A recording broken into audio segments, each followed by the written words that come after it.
నమస్కారం.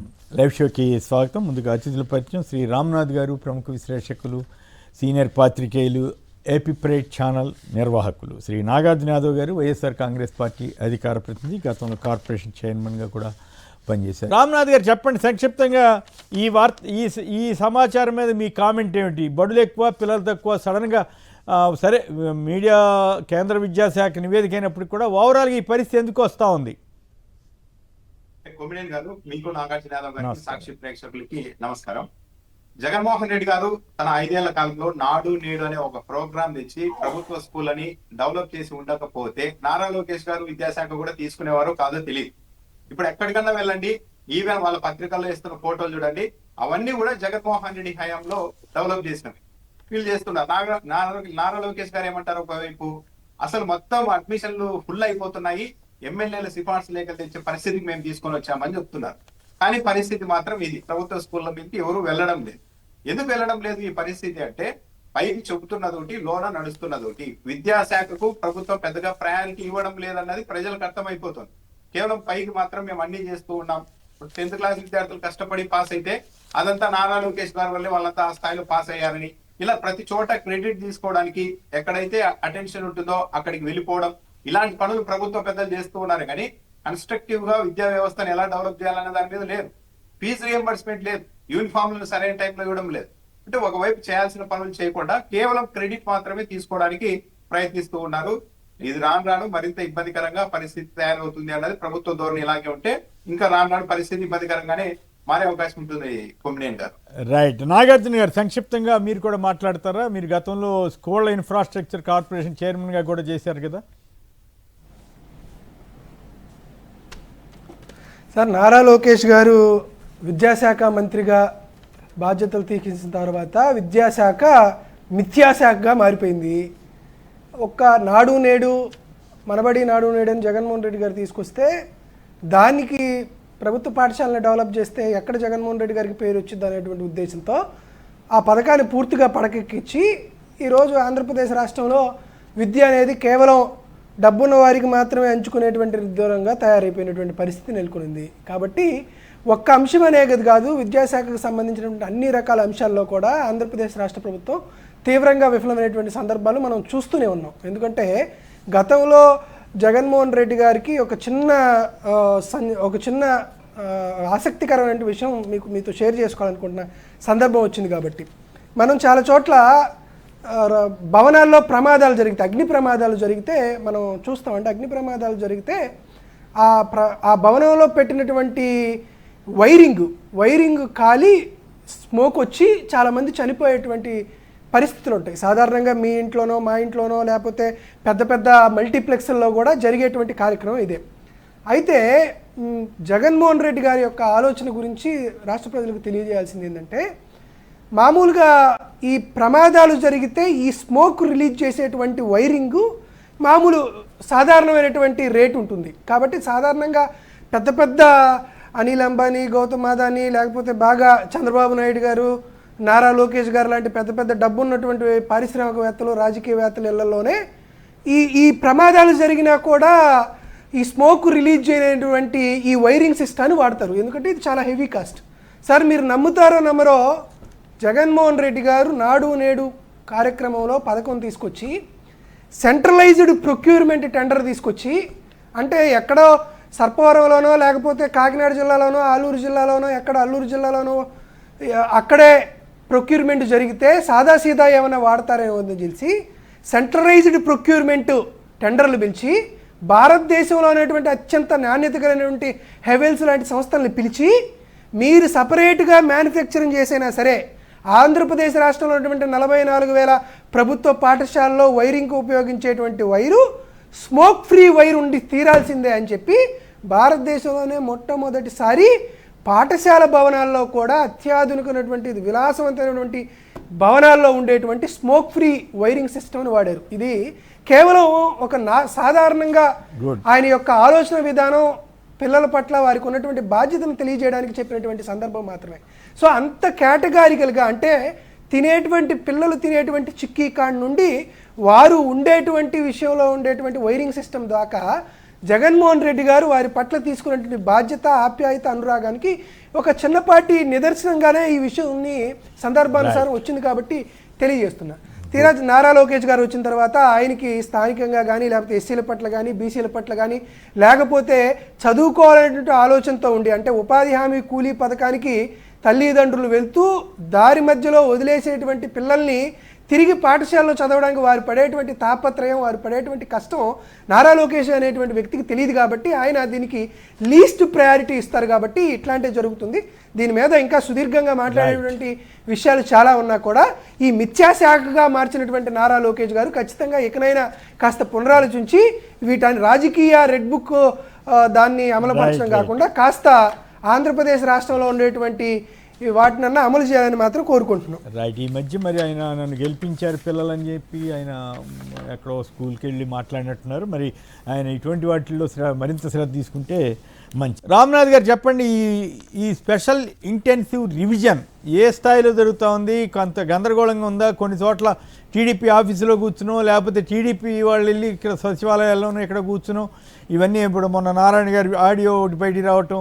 సో నిజంగానే ఏపీలో అంత గందరగోళ పరిస్థితి ఉందా? మరి ఎన్నికల సంఘం ఏమైనా జాగ్రత్త తీసుకుంటుందా? ఎన్నికల సంఘం జాగ్రత్తలు తీసుకునే పరిస్థితి అయితే కనిపించడం లేదు. ఎందుకంటే స్వయంగా మంత్రి నారాయణ గారితో కమిషనర్, సార్ మీ తెలుగుదేశం పార్టీ యాప్ బాగుంది సార్, మేము వాడుకుంటున్నాం అన్నప్పుడు వెంటనే అది అక్కడి నుండి తొలగించారు, చేయలేదు. కాబట్టి ఈసీ క్రెడిబిలిటీ అన్నది ఈ దేశంలో ఆదమ స్థానంలో ప్రస్తుతం ఉంది. కాబట్టి ఈసీ నుంచి ఏమీ ఎక్స్పెక్ట్ చేయడానికి కూడా లేదు పెద్దగా. ఇప్పుడు ఏంటంటే మొత్తం గ్రామాల్లో నుండి, మరి ముఖ్యంగా పట్టణాల్లో మొత్తం తెలుగుదేశం పార్టీ వాళ్ళు ఈ ఎస్ఐఆర్ అనేది తమ ఆధీనంలోకి తీసుకున్నారనేది అందరూ చూస్తున్న విషయమే. బిఎల్ఓలు, అసలు వైఎస్ఆర్సీపీకి సంబంధించిన బిఎల్ఏలకు సమాచారం కూడా ఉండడం లేదు. గ్రామాల్లో కూడా ఇంకా చెప్పాలంటే, ఓపెన్ గా చెప్పాలంటే వైసీపీ అయితే చాలా అప్రమత్తంగా ఉండాల్సిన అవసరం ఉంది.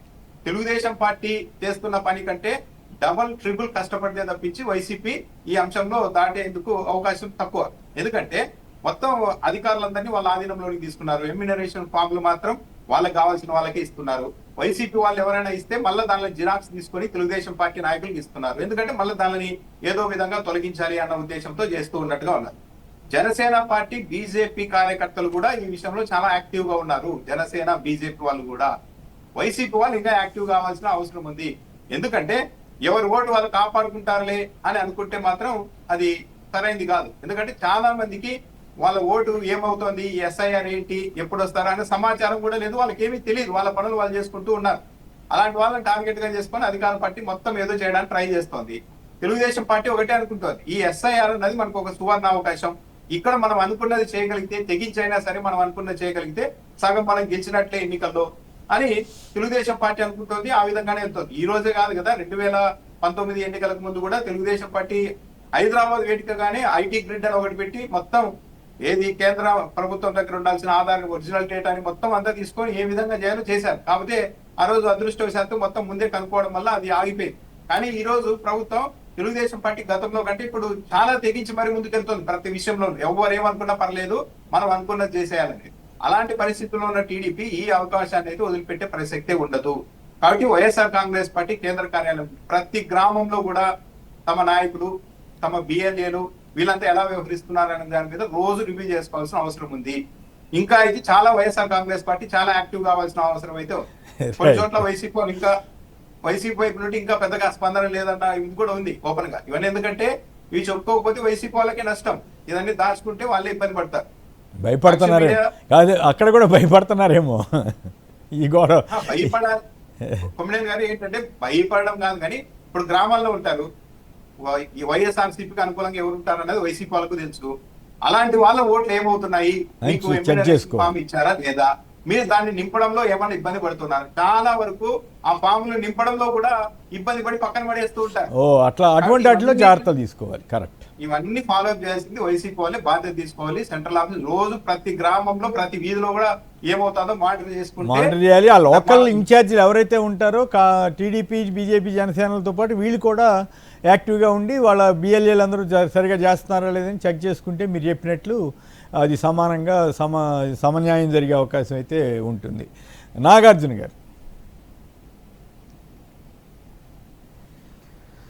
సార్, ఆంధ్రప్రదేశ్ రాష్ట్రంలో 4,16,27,694 మంది ఓటర్లు ఉన్నారు. దాదాపుగా 45,000 మందో 44,000 పోలింగ్ బూత్స్ ఉన్నాయి. వైఎస్ఆర్ కాంగ్రెస్ పార్టీ తరపున ఆంధ్రప్రదేశ్ రాష్ట్రంలో ఉన్నటువంటి 4,16,00,000 మంది ఓటర్లకి 44,000 పోలింగ్ బూత్లకి ప్రతి వైఎస్ఆర్ కాంగ్రెస్ పార్టీ తరపున ఒక పోలింగ్ బూత్ బిఎల్ఏని YSR Congress party Jaganmohan Reddy గారి ఆదేశాల మేరకు బిఎల్ఏలో ఒక ఏర్పాటు జరిగింది. బిఎల్ఏలందరితోనూ కేంద్ర పార్టీ కార్యాలయంలో వారికి తర్ఫీదునివ్వడం జరిగింది. ప్రతి నియోజకవర్గ కేంద్రంలో కూడా ఒక వార్ రూమ్ ఏర్పాటు చేశాం. ఒక మాజీ ఉన్నతాధికారి లేకపోతే ఒక అడ్వకేట్తో, దాంతోపాటు అక్కడ ఉన్నటువంటి స్థానిక నాయకులతో ఒక వార్ రూము, కంట్రోల్ రూమ్ లాంటిది ఒకటి ఏర్పాటు చేయించడం జరిగింది. వైఎస్ఆర్ కాంగ్రెస్ పార్టీ తరఫున ఈ రాష్ట్రంలో ఉన్నటువంటి 4,16,00,000 మంది ఓటర్ల యొక్క వారి హక్కును వారికి తిరిగి పొందేలాగా వైఎస్ఆర్ కాంగ్రెస్ పార్టీ ఏ క్షణం కూడా అప్రమత్తత లేకుండా లేదు. ఖచ్చితంగా వైఎస్ఆర్ కాంగ్రెస్ పార్టీ పోరాడుతుంది. దీనికి సంబంధించినటువంటి అంశాల్లో, బిఎల్ఏలకి సంబంధించిన అంశంలో భారతీయ జనతా పార్టీ కానీ లేకపోతే జనసేన పార్టీ కానీ పూర్తిగా నిర్వీర్యమైనటువంటి పరిస్థితి. వారు అసలు ఎక్కడ బిఎల్ఏలుగా వారి ఎంపిక కూడా జరిగినట్లేదు. అసలు తెలుగుదేశం పార్టీ వారికి సంబంధించిన బిఎల్ఏలు అయితే వాళ్ళు ఏదో నిమిషం జరిగింది కానీ వారి ఇంటింటికి వెళ్ళేటువంటి పరిస్థితి లేదు. కొన్ని చోట్ల బిఎల్ఏలు తెలుగుదేశం పార్టీ తరఫున వెళ్తే అయా మాకు ఇస్తానన్నటువంటి అమ్మఒడి రాలేదు, మాకు రావాల్సినటువంటి 1500 రాలేదు, మాకు రావాల్సిన నిరుద్యోగ భృతి లేదని వారిని తరిమికొట్టేటువంటి పరిస్థితి నెలకొనింది. ఓన్లీ ఆంధ్రప్రదేశ్ రాష్ట్రంలో ప్రజల ఓటు హక్కు కోసం కష్టపడుతున్న ఏకైక పార్టీ వైఎస్ఆర్ కాంగ్రెస్ పార్టీ. మరి వాళ్ళ బిఎల్ఏలు వాళ్ళు ఎవరు పని చేయకపోతుంటే మరి ఇదంతా ఏం జరుగుతుందని మీరు ప్రశ్నించవచ్చు. ప్రశ్న చేస్తుందల్లా స్థానికంగా ఉన్నటువంటి బూత్ లెవెల్ ఆఫీసర్, అంటే ప్రభుత్వ యంత్రాంగాన్ని ప్రయోగించి ఆంధ్రప్రదేశ్ రాష్ట్రంలో సర్రనేటువంటి ప్రక్రియని తెలుగుదేశం పార్టీకి అనుకూలంగా చేయడానికి కూటమి ప్రభుత్వం చాలా విశ్వప్రయత్నం చేస్తుంది. కానీ ఎక్కడికక్కడ వైఎస్ఆర్ కాంగ్రెస్ పార్టీ స్థానిక నాయకులు, స్థానిక బిఎల్ఏలు ఉన్నటువంటి కంట్రోల్ రూమ్తో వారిని ఏర్పాటు కార్యక్రమం జరుగుతుంది. ఎంత ఇబ్బందికరమైన పరిస్థితి ఉందంటే, నెల్లూరుకి కమిషనర్ ఒక అతను ఉన్నాడు. ఎంత చండాలంగా కమిషనర్ పనిచేస్తున్నాడంటే, వైఎస్ఆర్ కాంగ్రెస్ పార్టీ బిఎల్ఏని పిలవకుండా కేవలం తెలుగుదేశం పార్టీకి సంబంధించిన బూత్ లెవెల్ ఏజెంట్లతో, అదేవిధంగా ఆయా బూత్లకు పనిచేసేటువంటి బూత్ లెవెల్ ఆఫీసర్తో ఒక కార్యక్రమం నిర్వహించి, ఆ కార్యక్రమంలో మంత్రి నారాయణ గారిని పిలిచి డిప్యూటీ మేయర్ని ఇద్దరిని కూర్చోబెట్టుకొని కమిషనర్ వాళ్ళకి చెప్తాడండి తెలుగుదేశం పార్టీకి సంబంధించినటువంటి ఓటర్లని తీసుకొని వెళ్లకుండా ఉంటుందని.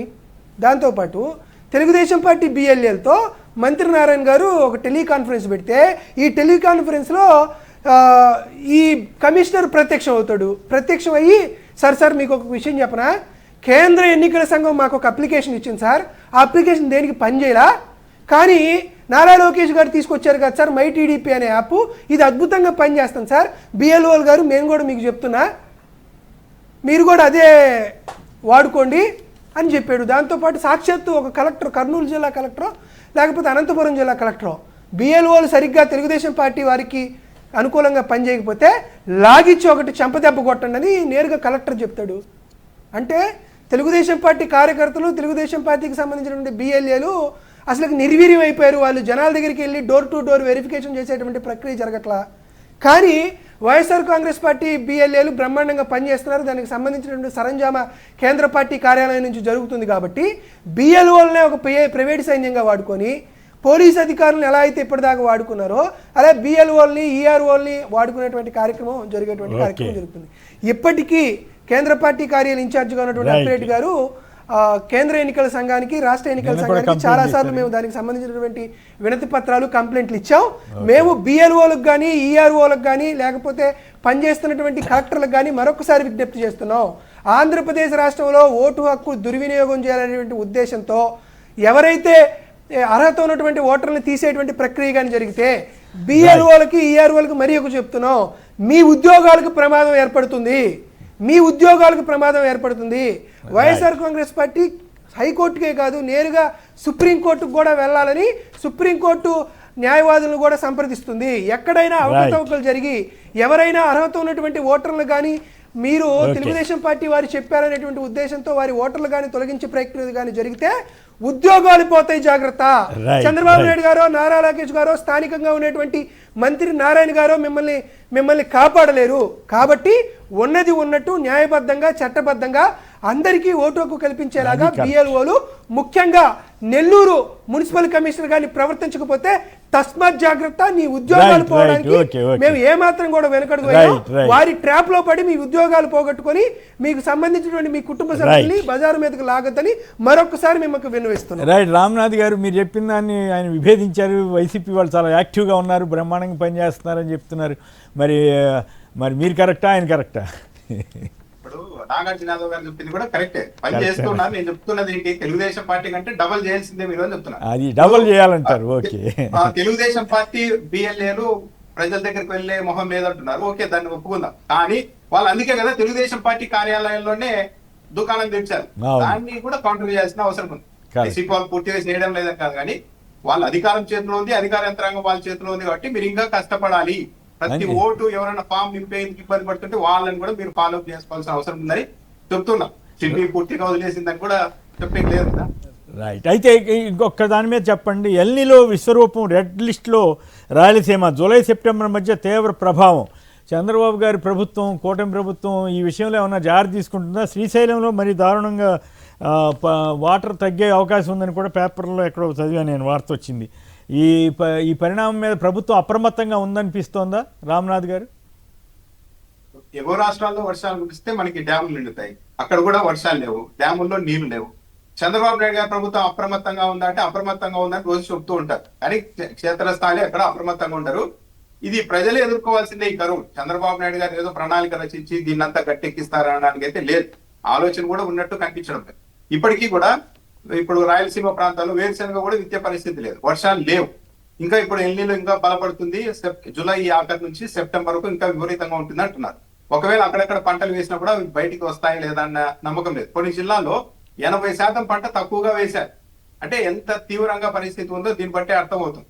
దీని ఇన్ఫ్లుయెన్స్ వచ్చే ఏడాది కూడా పడుతుంది. ఇప్పుడు వర్షాలు రాకపోతే బోర్ బావుల్లో వచ్చే ఏడాది నీళ్లు కూడా ఉండవు. అంటే రేపు మళ్ళా వర్షాకాలం వచ్చే వరకు కూడా దీని ఇంపాక్ట్ అసాధారణ స్థాయిలో ఉంటుంది. పైగా మన రాష్ట్రం వ్యవసాయ ఆధారిత రాష్ట్రం కాబట్టి మొత్తం వ్యవసాయం ఇలా ఇదైపోతే ఏపీ ఎకానమీ రాయలసీమ పరిశ్రమలు క్యూ కట్టి అని రాస్తున్నారు కదా ఎల్లో మీడియా వారు. నిజంగా వస్తే సంతోషమే. ఇక్కడ కొమ్మినేని గారు రాస్తూ ఉంటారు, ఈ రోజు కాదు కదా, 2014-19 మధ్య అసలు 1 ఉద్యోగాలు వచ్చేసాయేమో, మా పిల్లాడికి తప్ప మొత్తం ప్రపంచంలో అందరికీ ఉద్యోగాలు వచ్చాయేమో, మా పిల్లాడు వేస్ట్ అని ఎవరు వాళ్ళు అనుకునే పరిస్థితి మీడియా ద్వారా సృష్టించారు. ఎక్కడ క్యూ కట్టుకున్నారు, 1-2 వస్తే దాన్ని మొత్తం మాదే అంటారు. కడప స్టీలు మొత్తం జగన్మోహన్ రెడ్డి గారు చేసి వెళ్తే మళ్ళా దానికి శంకుస్థాపన అదే ప్రాంతంలో అదే కంపెనీతో చేసి ఇంకా మిమ్మల్ని ఎక్కడికో తీసుకెళ్తా అంటారు. కుప్పం వెళ్ళి ఇది స్వర్ణ కుప్పం చేస్తారంట. జొన్నగిరి వెళ్తారు. ఇప్పుడు నుండి మీ గ్రామం పేరు జొన్నగిరి కాదు స్వర్ణగిరి అని పెట్టుకోండి అంటారు. జగన్మోహన్ రెడ్డి సచివాలయాలు కట్టిస్తే ఈ గ్రామ సచివాలయాలు కాదు, ఇప్పటి నుండి విశేషం ఏంటంటే 1989 నుంచి కంటిన్యూస్ గా చంద్రబాబు గారు కుప్పంలో ఉన్నారు. అక్కడ చిగురుకోట ఇటువంటి చోట్ల బంగారు ఖనిజాలు ఉండే అవకాశం ఉంది, ఎప్పటి నుంచో వస్తున్నాయి. అయితే అది కాస్ట్కి ఎఫెక్టివా కాదా అనేదే చర్చ. ఇప్పుడు సడన్గా త్వరలో బంగారు కుప్పం అవుద్దని చంద్రబాబు గారు చెబుతుంటారు. ఏదైనా ఆ మాటలు మెచ్చుకోవాలండి, ఆయన ఆ రకంగా చెప్పగలగటం గొప్ప విషయమే. చంద్రబాబు నాయుడు గారు నోటి నుండి స్వర్ణాంధ్ర ఈ పదాలు తప్ప ఇంకోటి రావడం లేదు ఈ మధ్య. మొత్తం ఒక ఇంప్రెషన్ కలిగించడానికి ట్రై చేస్తున్నారు చంద్రబాబు నాయుడు గారు. రామ్నాథ్ గారు చెప్పండి, నిజంగానే నాకైతే అనిపించింది, ఇఫ్ ఐఎమ్ నాట్ రాంగ్, పిచ్చుకు మీద బ్రహ్మాస్త్రం లాగా ఇలా చేయటం. ఒకవైపు ఏమో ఆయన ఉపన్యాసంలో తప్పు ఉంటే కేసు పెట్టారు, నడుస్తూ ఉంది, 4 సార్లుగా అయింది. అయితే ఇప్పుడు ఏకంగా దేశద్రోహం కేసు పెట్టి, గతంలో మతాలు కులాల మధ్య ఇష్టం వచ్చినట్టు మాట్లాడిన వాళ్ళంతా హ్యాపీగా పదవుల్లో చాలామంది ఉన్న సంగతి మనకి రాష్ట్రాల్లోనూ చూస్తున్నాం, దేశంలోనూ చూస్తున్నాం. ఇప్పుడు సడన్గా ఈ కేసు పెట్టడం పిచ్చుకు మీద బ్రహ్మాస్త్రం అవుతుందా లేదా? మరోవైపు ఏమో పోలీస్ స్టేషన్ల మీద దాడులు చేయటం పెద్ద నేరమా కాదా? నాకేం అర్థం కావట్లేదు. ఇది పాపం కాదా? పవన్ కళ్యాణ్ గారు ఇప్పుడు భక్తి భావంలో కూడా, ఆధ్యాత్మిక దుస్తుల్లో కూడా ఉన్నారు, ఇది పాపం అనిపించట్లేదా? గారు పవన్ కళ్యాణ్ గారు ఈ మన దేశాన్ని, ఇక్కడి చట్టాన్ని, ఇక్కడ ప్రజాస్వామ్యాన్ని ఏమాత్రం అర్థం చేసుకోలేదు అన్నది చాలా స్పష్టంగా అర్థమవుతుంది. పవన్ కళ్యాణ్ గారు ప్రతి ప్రసంగంలో కూడా బియాండ్ అలానే మనం చేయాలి అన్నట్టుగా మాట్లాడుతున్నారు. ఇదివరకు రాజకీయ నాయకులంతా జ్యుడిషియరీ అన్నది శాసన వ్యవస్థలోనికి చొరబడుతోంది అని పదే అనేవారు. కానీ ఏపీలో చూడండి, జ్యుడిషియరీకి సంబంధించిన వ్యవహారాల్లో మొత్తం రాజకీయ నాయకులు జోక్యం చేసుకుంటూ ఉన్నారు. ఎవరైనా సరే ఒక తప్పు చేస్తే ఈ దేశంలో, ఈ రాష్ట్రంలో శిక్ష వేయాల్సింది తేల్చి న్యాయస్థానం. కానీ వీళ్ళు ఏం చేస్తున్నారు, ఆ ప్రాసెస్ ను బైపాస్ చేయడానికి కొత్త మార్గాలు కనిపెడుతూ ఉన్నారు. ఒకటేంటి, ఇప్పుడు రావణ్ మీద దాదాపు 100 కేసులు పెట్టారని చెప్తున్నారు. ఒక కేసులో బెయిల్ రాగానే ఇంకో కేసు, అదే కేసులో ఇలా పెట్టి తిప్పుతున్నారంటే దీని రీజన్ ఏంటి? కోర్టుల్లో ఇవన్నీ నిలబడవు కాబట్టి ఇతనికి మనమే పనిష్మెంట్ ఇవ్వాలి. రోజు ఊర్లు తిప్పుతూ ఉంటే, ఆ మూల నుండి ఈ మూలకు తిప్పుతూ ఉంటే అదే మనం ఇస్తున్న ఇతని పనిష్మెంట్ అని అన్నట్టుగా ఉంది.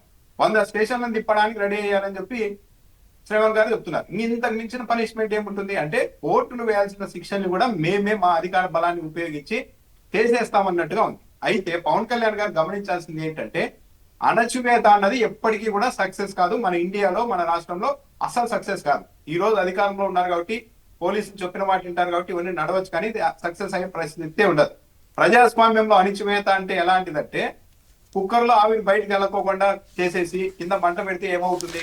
ఒకరోజు విపరీతమైన డ్యామేజ్ జరుగుతుంది. అదే ఈరోజు జరగబోతుంది. జనసేన పార్టీ కూటమి కార్యకర్తలకు సంబంధించిన ట్విట్టర్లలో, స్పేసుల్లో వాళ్ళే ఆందోళన చెందుతున్నారు.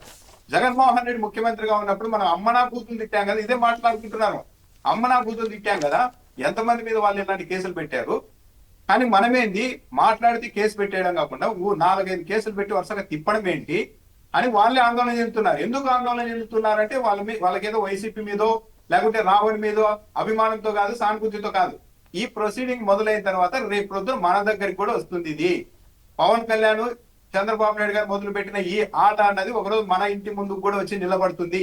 భవిష్యత్తులో మనం కూడా ప్రశ్నించే పరిస్థితి ఉండదు అని జనసేన పార్టీ వాళ్ళు, టీడీపీ వాళ్ళే ఆందోళన చెందుతున్నారంటే ఈ రాష్ట్రాన్ని ఎంత ప్రమాదకరమైన పరిస్థితుల్లోనికి తీసుకెళ్తున్నారో అర్థం చేసుకోవచ్చు. జర్నలిస్ట్ కేవీఆర్ సతీమణి గారి మీద కూడా కేసు పెట్టారు. ఎందుకు పెట్టారు చూడండి. ఆమె హైదరాబాద్ కు అరెస్ట్ చేయడానికి వెళ్ళినప్పుడు నా భర్తని తీసుకెళ్లొద్దండి ఏ భార్య అయినా పాపం ఆవేదనతో భయంతో అడ్డుపడ్డారని ఆమె మీద కేసు పెట్టారు. ఏ సిఐ అయితే కంప్లైంట్ ఇచ్చారో ఆ సిఐ మీద ఆమె హైదరాబాద్ లో కంప్లైంట్ ఇచ్చారు. అంటే మా మీదే కంప్లైంట్ ఇస్తావా, నువ్వు హైదరాబాద్ లో కంప్లైంట్ ఇస్తే మేము ఇవ్వలేమా అని ఒక బెదరగొట్టడానికి పోలీసులు కూడా ఈ విధంగా ఎదురు ఒక మహిళ మీద కేసు పెట్టారంటే ఈ విషయంలో ఎక్కడికి వెళ్తోంది ఈ రాష్ట్రం మొత్తం మీద, ఎక్కడికి తీసుకెళ్లాలనుకుంటున్నారు? చంద్రబాబు నాయుడు గారు నిన్న ఒక స్టేట్మెంట్ ఇచ్చారు. జగన్మోహన్ రెడ్డి గారు ఊహించి చెప్పింది 100% నిజమని వెళ్ళిపోయింది. జగన్మోహన్ రెడ్డి గారు తన ట్విట్టర్ లో ఒక విషయం చెప్పారు. ఈ సోషల్ మీడియా యాక్టివిస్టుల్ని కంట్రోల్ చేయడానికి సోషల్ మీడియా సెక్షన్లు కాకుండా బెయిల్ ఇచ్చే అవకాశం లేని సెక్షన్లు మోపండి, ఇదంతా ఒక ఆర్గనైజ్డ్ క్రైమ్ గా కేసులు పెట్టండి అని పోలీసులకు మీరు ఆదేశాలు ఇచ్చినట్టు మాకు సమాచారం ఉందని జగన్మోహన్ రెడ్డి గారు ట్వీట్ చేశారు. అది నిజమని నిన్న చంద్రబాబు నాయుడు గారు ఇండైరెక్ట్ గా చెప్తున్నారు. బహిరంగ సభలో ఏం చెప్తున్నారు? నన్ను అంటే తనని మాత్రమే చెప్పడం లేదు, ప్రతి విషయంలో కూడా పవన్ కళ్యాణ్ గారిని కలుపుకుంటున్నారు. నన్ను పవన్ కళ్యాణ్ ను విమర్శించడానికి, మా మీద తిట్టడానికి వైఎస్ఆర్ కాంగ్రెస్ పార్టీ ఫండింగ్ ఇస్తోంది, డబ్బులు ఇస్తోంది సోషల్ మీడియాకు అని చంద్రబాబు నాయుడు గారు ఆరోపణ చేశారు. దీన్ని బట్టి అర్థమవుతున్నది ఏంటి? ఇక రేపు పొద్దున సోషల్ మీడియాలో ఎవరైతే చంద్రబాబు నాయుడు గారిని, పవన్ కళ్యాణ్ గారిని విమర్శిస్తారో వాళ్ళందరినీ లోపలేసేసి ఇది మామూలు సోషల్ మీడియా కామెంట్ కాదు, ఆర్గనైజ్డ్ క్రైమ్, వైసీపీ నుంచి డబ్బులు తీసుకొని వీళ్ళంతా అటాక్ చేస్తున్నారు అని వాళ్ళ మాటలు కూడా విలువ లేకుండా చేయడానికి, మొత్తం అందరినీ బెదరగొట్టడానికి, ఒక వ్యక్తి నిజం మాట్లాడినా సరే ఓకే అతను ఆ విధంగా ఈ ప్రస్తావన ఎట్లాగా వచ్చింది కాబట్టి ఈ చెప్పండి. ఒకటి, పవన్ కళ్యాణ్ గారు కాస్త పాప భీతితోటన్నా ఇట్లాంటి కేసులు పెట్టొద్దు, అయిపోయింది జరిగింది కదా అని చెప్పొచ్చు కదా. ఇప్పుడు తమిళనాడులో సీఎం గారి మీద ఆరోపణ చేస్తే కేసు పెట్టారు, అరెస్ట్ చేశారు, బెయిల్ ఇచ్చారు, వెళ్ళిపోయారు. ఇక అంతేగాని ఇట్లా తిప్పటం అంత పెద్ద ఇష్యూలోనే అట్లా తిప్పుతున్నట్టుగా కనపడలా. కానీ ఇక్కడ ఈ రకంగా చేయటం, మరోవైపు జనసేన కార్యకర్తలు, ఉదాహరణకి మనం బందర్ చూసాం, ఇప్పుడు నక్కపల్లి దగ్గర చూసాం, జనసేన అరాచకాలు జరుగుతుంటే వాళ్ళ మీద ఏమి కేసులు రావట్లేదు. రెండు, చంద్రబాబు గారు ఈ ఎదురుదాడి వ్యూహంలోకి ఎందుకు? ఒక పక్క ఏమో తను విమర్శిస్తారు, తను ఏదో అంటారు, మళ్ళీ ఎదురు దాడి చేస్తున్నారు. ఎందుకు? ఏమిటి ఆయన వ్యూహం? ఏమిటిది? రాజకీయంగా కానీ సామాజికంగా కానీ మీకేమన్నా స్పష్టత ఏమైనా వచ్చిందా? ఆ ఎదురుదాడి అంటే జనంలో వ్యతిరేకతని తట్టుకోలేక ఇట్లా మాట్లాడుతున్నారా? ఇప్పుడు నేను నిన్న సోషల్ మీడియాలో చూశాను, కొందరు రాస్తున్నారు చంద్రబాబు గారు ఏంటి ఇంత ఘోరంగా గతంలో పాలన చేయలేదు, ఇప్పుడు అంత బలహీనం అయిపోయాడేంటి, ఎందుకు ఇంత భయపడుతున్నాడని ఓపెన్గానే చర్చించుకుంటున్నారు. ఆ పరిస్థితి ఎందుకు వచ్చిందంటారు రామ్నాథ్ గారు? చంద్రబాబు నాయుడు గారు గమనించారో లేదో, సోషల్ మీడియాలో విపరీతంగా నెటిజన్లు, ఈ తరం యువత అంతా విసుగు చెందుతున్నారు. చంద్రబాబు నాయుడు గారు మీకు ఏం పని లేదా, మీరు ముఖ్యమంత్రిగా ఉన్నారు, ప్రతి బహిరంగ సభకి వెళ్తారు, తల్లి చెల్లి గొడ్డలి అది ఇది అంటారు, ఇంకేం మాట్లాడడానికి లేదా అని విమర్శించే స్థాయికి వచ్చారంటే చంద్రబాబు నాయుడు గారి యాటిట్యూడ్ చూసి అందరూ కూడా అసహనం గురవుతున్నారు. చంద్రబాబు నాయుడు గారు మొన్న పబ్లిక్ మీటింగ్ లో ఒక మాట చెప్తున్నారు, ఒక ముఖ్యమంత్రి అయ్యి పబ్లిక్ అందరినీ ఏ విధంగా మిస్లీడ్ చేస్తున్నారు అన్నదాన్ని చెప్తూ ఉన్నారు. సరే, హోంమంత్రి గారి మీద ఏదో వ్యాఖ్యలు చేశారు, ఏం కాదు. మన హోంమంత్రి అనిత మహిళ మీద ఇలాంటి వ్యాఖ్యలు చేసి అక్కడ మాత్రం మళ్ళీ దళిత మహిళా మంత్రి అంటున్నారు. ఒక మంత్రి మీద ఇలాంటి కామెంట్ చేశారు, దీని మీద మీరంతా చర్చించాలని పబ్లిక్ పిలుపునిస్తూ ఉన్నారు. అంటే చూడండి, ఒక ముఖ్యమంత్రి గారు అభివృద్ధి మీద చర్చించండి, అమరావతి వ్యవహారాల మీద చర్చించండి, పోలవరం గురించి చర్చించండి, కరువును ఎలా ఎదుర్కోవాలో చర్చించండి అని ప్రజలకు చెప్పాల్సింది పోయి ఒక కామెంట్ చేస్తే ఇదో ఈ మేకప్ వివాదం మీద మీరంతా చర్చించాలి అని పబ్లిక్ మోటివేషన్ ఇస్తున్నారంటే చంద్రబాబు నాయుడు గారు పబ్లిక్ ని ఏ అంశాల మీద చర్చకు పెట్టి వాళ్ళందరినీ ఎంగేజ్ చేసి తాను చేయాల్సిన పనులు చేయాలనుకుంటున్నారో దీన్ని బట్టి చాలా క్లియర్ గా అర్థమవుతుంది. చంద్రబాబు నాయుడు గారి స్ట్రాటజీ ఒకటి, తాను చేస్తున్న వ్యవహారాలన్నింటినీ తన మీడియా బలంతో వైసీపీ వాళ్ళ మీద పదే పదే, ఒకసారి కాదు 100 సార్లు చెప్తే అదే వాళ్ళకే ఆ బ్రాండ్ వేద్దామనుకుంటున్నారు. పదే పదే గూండాల పార్టీ, రౌడీల పార్టీ అంటున్నారు కదా. ఈ 2 ఏళ్లలో జరిగినంత విధ్వంసం, దాడులు ఈ రాష్ట్ర చరిత్రలో ఎప్పుడైనా చూసాము? కొమ్మినేని గారు ముఖ్యమంత్రిగా ప్రమాణ స్వీకారం చేయకముందే వీసీల ఛాంబర్లకు వెళ్ళి దాడులు చేశారు తెలుగుదేశం పార్టీ కార్యకర్తలు. వీసీ క్యాంపస్ లోకి వెళ్ళాలంటే వీసీ పర్మిషన్ లేకుండా పోలీసు కూడా వెళ్ళలేడు. అలాంటిది వెళ్ళి డైరెక్ట్ గా వీసీల ఛాంబర్ల మీద దాడి చేశారు. శిలాఫలకాలన్నింటినీ ఆర్గనైజ్డ్ గా స్టేట్ వ్యాప్తంగా ధ్వంసం చేశారు. మాజీ మంత్రుల ఇళ్ల మీదకి 1000 మంది వెళ్ళి దాడులు చేస్తారు. పెట్రోల్ బాంబులు, యాసిడ్ బాంబులు చేస్తున్నారు. మహిళల్ని నడి రోడ్డు మీద పోలీసులకు సంబంధించిన లాఠీ తీసుకొని కొడుతూ ఉన్నారు. ఇంకా ఏమంటారు, బూతుల్ని నమ్ముకుంది వైసీపీ అంటారు. రీసెంట్ గా మాజీ మంత్రి ఎమ్మెల్యే ఆదినారాయణ రెడ్డి గారు ఏమన్నారు, చెప్తూ కొడతా అంటారు. ఆయన మడకసిర ఎమ్మెల్యే ఎంఎస్ రాజు గారు ఏమంటున్నారు, నీ ఇంటికి వచ్చి చెప్తూ కొడతా అంటున్నారు. పులివర్తి నాని గారు ఒక మాజీ జడ్జిని ఏ విధంగా మాట్లాడారు? ఇవన్నీ కళ్ళ ముందు రోజు జరుగుతూ ఉంటే చింతమనేని ప్రభాకర్ గారు ఆళ్ళ పార్టీ వాడి మీద దాడి చేశారు కదా, మొత్తం చేసి అవతల మీద. అయితే ఇప్పుడు కాదు, ఫైనల్గా ఒక మాట చెప్పండి. ఇప్పుడు జనసేన కార్యకర్తలు ఎవరు ఆదేశాలు ఇస్తే వెళ్ళారో పోలీస్ స్టేషన్ మీద దాడులు చేయటం, మరి అది దేశద్రోహం కింద లేకపోతే యాంటీ సోషల్ యాక్టివిటీ కింద రాదా? లేకపోతే ఆయన మీద కేసు పెట్టారు, ఓకే నిజంగా అంత నేరం చేసి ఉంటే మనమేమి చేయగలిగిందే లేదు. మరి పోలీస్ స్టేషన్ మీద దాడులు చేస్తే అది అంత తీవ్రమైన కేసు కాదని ప్రభుత్వం భావిస్తోందా? ఇక్కడ ప్రమాదకరమైన కోణం ఏంటంటే కొమ్మినేని గారు వాళ్ళు ఇంకో ప్రచారం మొదలు పెట్టారు. ఇప్పుడు వైఎస్ఆర్ కాంగ్రెస్ పార్టీ సాయి కృష్ణ వ్యవహారంలో కావచ్చు, రావణ్ వ్యవహారంలో కావచ్చు, వాళ్ళు ఏం మాట్లాడారు, వాళ్ళు ఏం చేశారు అన్నదాన్ని ఎక్కడ సమర్థించలేదు. కానీ వాళ్ళు చేసింది ఏదైనా సరే మీరు చట్ట ప్రకారం చేయాలి. ఒకే కేసు మీద ఇలా 100 కేసులు పెట్టి తిప్పడం ఏంటి? సాయి కృష్ణ కేసులో అతను ఏమైనా అయ్యుండొచ్చు, అలా చంపేసి బూడిద కూడా లేకుండా చేయడం తప్పు కదా అని మాట్లాడుతూ ఉంటే, ఇదిగో రావణ్ వెనుక వీళ్ళున్నారు, సాయి కృష్ణ వెనుక వైసీపీ ఉంది అని అంటే మళ్ళీ దీన్ని కూడా ఒక రాజకీయ కోణంతో తీసుకెళ్ళడానికి ప్రయత్నిస్తున్నారు. అంటే తాము చట్టాన్ని చేతుల్లోనికి తీసుకొని న్యాయ వ్యవస్థతో చట్టాలతో పని లేకుండా వ్యవహారాలు నడుపుతూ ఉన్నా సరే ఇది తప్పు అని ఎవరు అనకూడదు. అంటే వాళ్ళందరినీ మీ మెడలు చూడతాము అన్న ఒక ధోరణి కూడా కనిపిస్తుంది. పట్టపగలు పోలీస్ స్టేషన్ల మీద ఏదో ఒక చోట కాదు, ఒక చోట జరిగితే హఠాత్తుగా జరిగింది అనడానికి. అతను ఎక్కడికి వెళ్తే అక్కడికి వెళ్ళడం, పోలీస్ స్టేషన్లోకి దాడి చేయడము, కోడిగుడ్లు విసరడం ఇంత చేస్తూ ఉంటే ఇదంతా ప్రభుత్వ పెద్దల ఆదేశాలు లేదే జరుగుతుందా? నారా లోకేష్ గారి ఆ వేళకు ఆదేశాలు ఇచ్చినప్పుడు నా కార్యకర్తలను నేనెందుకు కంట్రోల్ చేయాలని పవన్ కళ్యాణ్ గారు అనుకున్నారా? నారా లోకేష్ గారు ఏమంటారు, మా కార్యకర్తలు తప్పులు చేస్తారు, సరిదిద్దుకుంటారు, తర్వాత ఆ మాత్రానికి మీరు కేసులు పెట్టారంటే చూస్తూ ఊరుకోవడానికి నారా లోకేష్ గారు ఇక్కడ లేరని నారా లోకేష్ గారు అన్నారు. మరి పవన్ కళ్యాణ్ గారు కూడా మా కార్యకర్తలు పోలీస్ స్టేషన్ మీద దాడి చేస్తారు, కేసు పెడితే చూస్తూ ఊరుకోవడానికి నేను లేదు అని ఏమైనా ఇండైరెక్ట్ గా చెప్తారా? వాళ్ళ మీద కేసులు ఏమైనా పెట్టారా? పోలీస్ స్టేషన్ మీద దాడులు చేయడం అంటే ఎంత పెద్ద క్రైమ్. అంటే మన రాష్ట్రంలో పరిస్థితులు ఎక్కడికి తీసుకెళ్లారు? ఇవన్నీ సహజము. పోలీసుల్ని కొట్టినా, పోలీస్ స్టేషన్ మీద దాడి చేసి ఇవన్నీ చాలా చిన్న అంశాలేమో అన్న ఒక మైండ్ సెట్ ని, ఒక వాతావరణాన్ని ప్రభుత్వ పెద్దలే దగ్గరుండి మరి ప్రజల్లోనికి ఎక్కిస్తున్నారు. అంటే పెద్ద పెద్ద క్రైమ్స్ కూడా ఇవి చిన్న క్రైమ్స్ లాగా కనిపించేలాగా ఒక పరిస్థితిని ప్రభుత్వ పెద్దలు సృష్టిస్తున్నారు. ఇది రాష్ట్రానికి అత్యంత ప్రమాదకరం. పవన్ కళ్యాణ్ గారు సమాధానం చెప్పాలి. తన పార్టీ కార్యకర్తలు పోలీస్ స్టేషన్ మీద దాడి చేస్తే మీ స్పందన ఏంటి అని చెప్పాలి. కానీ ఎక్కడ స్పందించారు? వాళ్ళకి కావాల్సిన దాని మీద మాత్రమే స్పందిస్తారు. దాంట్లో కొంత నిబద్ధతతోటి చేస్తే మనం ఎవరం కాదనం, కానీ జరిగిన దానికి జరుగుతున్న వాటికి వాళ్ళు మాట్లాడేదానికి సంబంధమే ఉండట్లేదు. ఎదురు ఆరోపణలు చేయటం, మళ్ళీ వాటిని ఎదురు వీళ్ళ మీద సోషల్ మీడియా మీద దాడి చేయటం. ప్రభుత్వం ప్రజలకు ఆదర్శంగా ఉండాలి తప్ప మరీ అంత ఘోరంగా ఉంటే మా బోటి వాళ్ళకైతే భయం వేస్తుంది. ఆంధ్రప్రదేశ్ ఎడిపోతుంది. ఆంధ్రప్రదేశ్ సమాజాన్ని ఏం చేయదలిచారు చంద్రబాబు గారు, పవన్ కళ్యాణ్ గారు, వీళ్ళందరూ? చంద్రబాబు గారిది ప్రధాన బాధ్యత కదా, ఆయన 50 ఏళ్ళుగా రాజకీయాల్లో ఉన్నారు.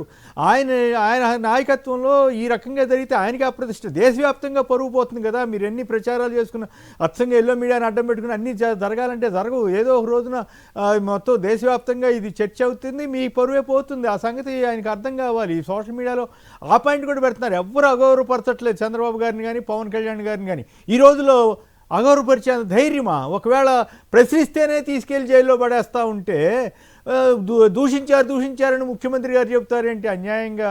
ఎంత ధైర్యం ఎవరు చేస్తారు? రైట్. నాగార్జున గారు చెప్పండి, ఓవరాల్గా రావణ్ ఇష్యూలో కానీ ఆ తర్వాత జరుగుతున్న తీరు కానీ పోలీస్ స్టేషన్ల మీద దాడి ఈ అంశాల మీద మీ విశ్లేషణ.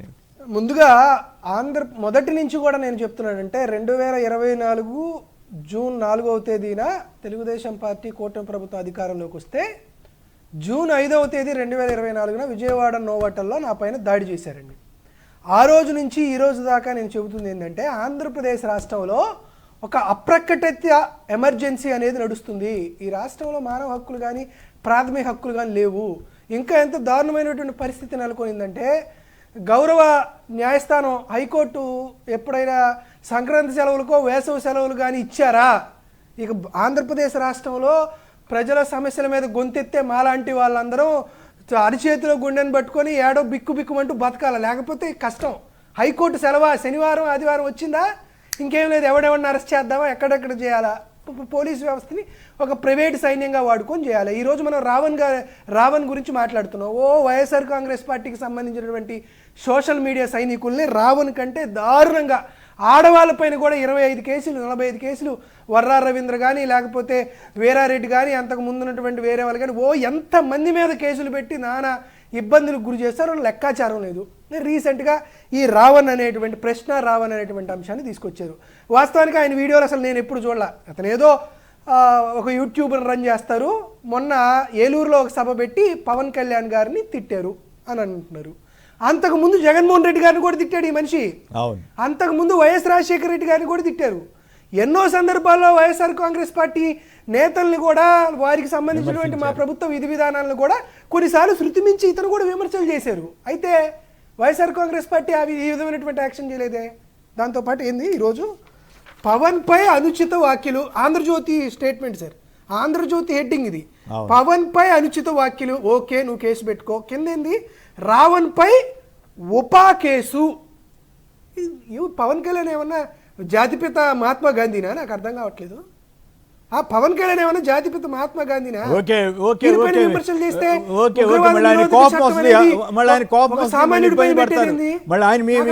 కాదు నాగార్జున కొంచెం జాగ్రత్తగా ఉండండి. మళ్ళీ ఆయనకి కోపం వచ్చిందంటే ఆయనకి ఆధ్యాత్మిక దీంట్లో ఉన్నా కూడా ఆయన ఇట్లాంటి కేసులు పెట్టిస్తున్నారంటే మరి సమాజం ఎటువైపు పోతుందనే ఇది ఉంటుంది. కాస్త కంట్రోల్డ్గానే మాట్లాడండి. అదే సార్, నేను అదే చెప్తున్నాను సార్. ఇతని పైన ఉపా కేసు పెట్టడానికి ఏంటంటే సుప్రీంకోర్టు గైడ్ లైన్స్ ఉంది. Anti government is not an anti nation. Supreme court ఉంది. కపిల్ సిబాల్ గారు మాట్లాడి సుప్రీంకోర్టు జడ్జిలతో మాట్లాడే వాదన కూడా మీకు వినిపిస్తా. అది కూడా ఉంది, టైం లేదు. ఈయన మీద ఎందుకు ఈ కేసు పెట్టారు? ఉపా కేసు ఎందుకు పెట్టారు? ఈయన పైన పిఠాపురంలో కేసు పెట్టారు, రిమాండ్ రిజెక్టు. సర్పవరంలో కేసు పెట్టారు, రిమాండ్ రిజెక్టు. మచిలీపట్నంలో మరో కేసు పెట్టారు, రిమాండ్ రిజెక్టు.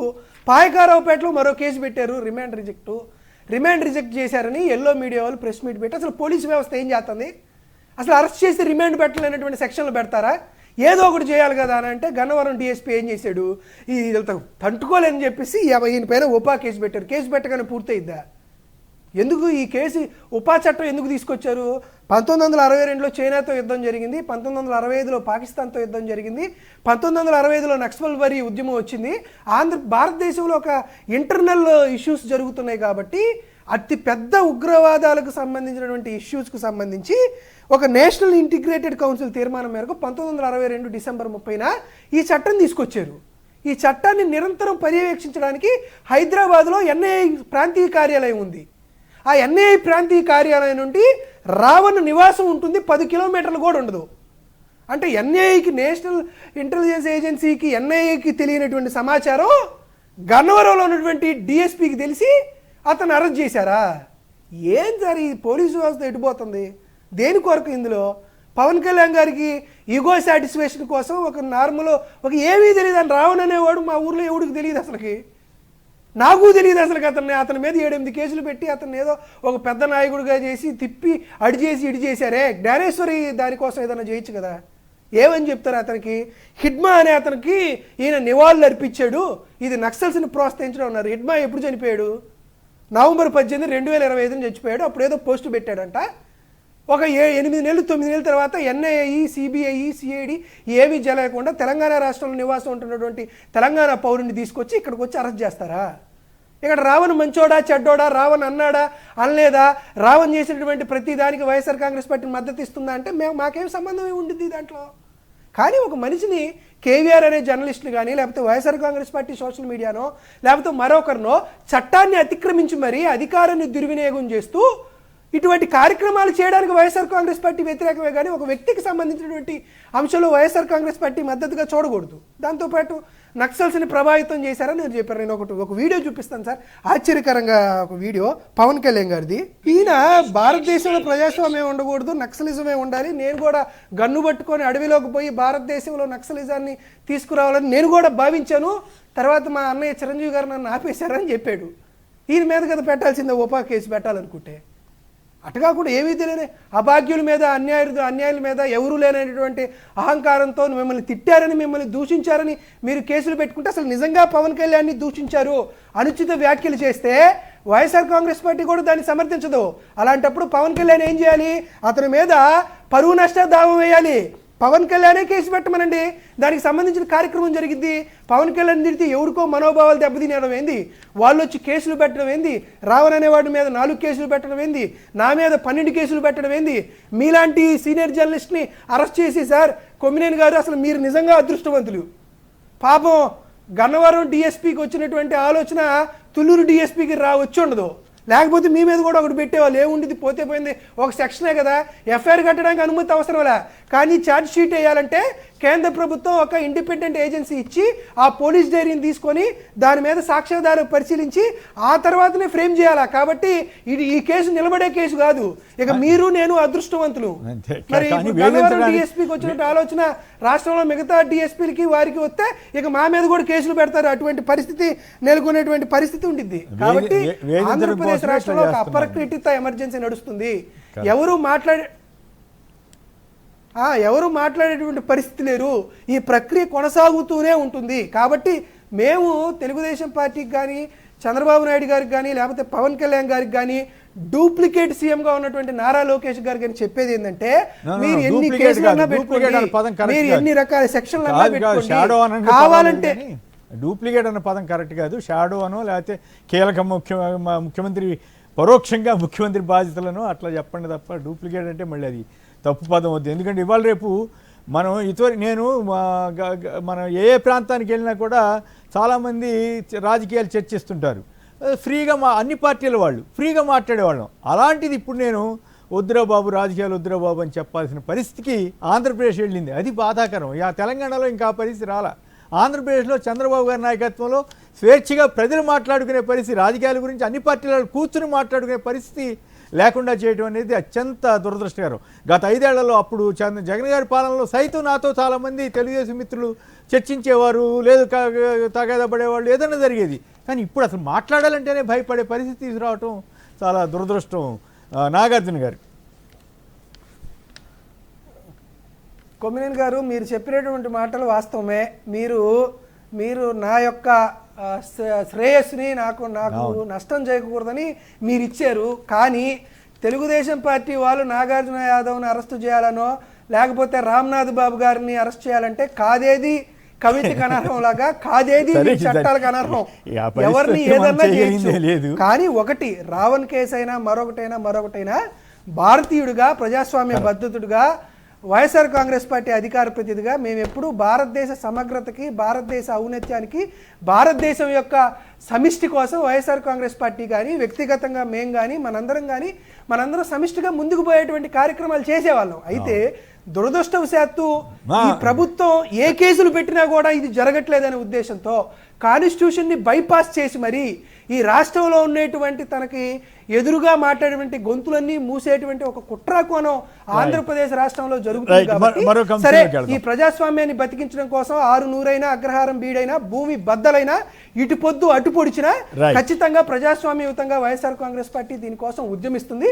కాబట్టి ఇటువంటి తప్పుడు కేసులు మానుకోవాలని పోలీసు వ్యవస్థకి వైఎస్ఆర్ కాంగ్రెస్ పార్టీ టైం కూడా తక్కువ ఉన్నట్లుంది. ఎముకలు బూడిద ఎలా వచ్చాయి 2 నెలల తర్వాత ప్రభుత్వ పెద్దల ఆదేశం, పోలీసు పెద్దల పన్నాగం అంటూ ఒక కథనం వచ్చింది.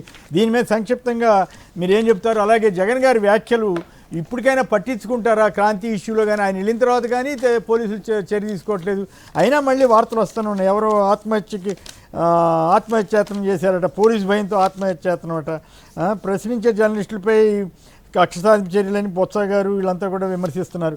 So Pawan freedom of speech comment మీద నెట్టింట కామెంట్లు వెలువ. సో ఈ భూమికలు గొడవ ఏంటి రామ్నాథ్ గారు? అది ఎట్ట సాధ్యం అవుతుంది? వర్షాలు వస్తాయి, గాలి వస్తుంది, ఇవన్నీ కూడా. ఆ లైన్ మారిపోయింది, ఆ లైన్ ఆల్రెడీ మార్చేశారు. ఇదేదో ఈజీగా ఉంది అని పెట్టినట్టున్నారు కానీ చెప్పినట్టున్నారు. ఆ తర్వాత మళ్ళీ ఈరోజు లేటెస్ట్ వర్షన్ ఏంటంటే అది ఆ పొలికలు అనేటివి అనాథ శవాల్ని దహనం చేసిన తర్వాత ఆధారాల కోసం పోలీస్ స్టేషన్ లో తెచ్చింటారు. 3వ అంతస్తులో మరమ్మతులు జరుగుతుంటే తీసుకెళ్లి టెర్రస్ మీద పెట్టారు. వాటికి సంబంధించినవని ఈ రోజు మళ్ళీ కొత్తగా చెప్తూ ఉన్నారు. అంటే ఏంటి ఇక్కడ మనం చెప్పిన ఆర్గ్యుమెంట్ చాలా వీక్ గా ఉంది అన్నది అర్థమైపోయింది. ఏది ఇదే, పైన శవాన్ని దహనం చేస్తే ఎవరికి తెలియకుండా ఉంటుందా? ఇంత పోలీస్ స్టేషన్ లో ఇంత జరిగితే మొన్నటి వరకు కూడా ఆ బూడిద ఆ ఎముకలు ఎవరు గుర్తుపట్టలేదా?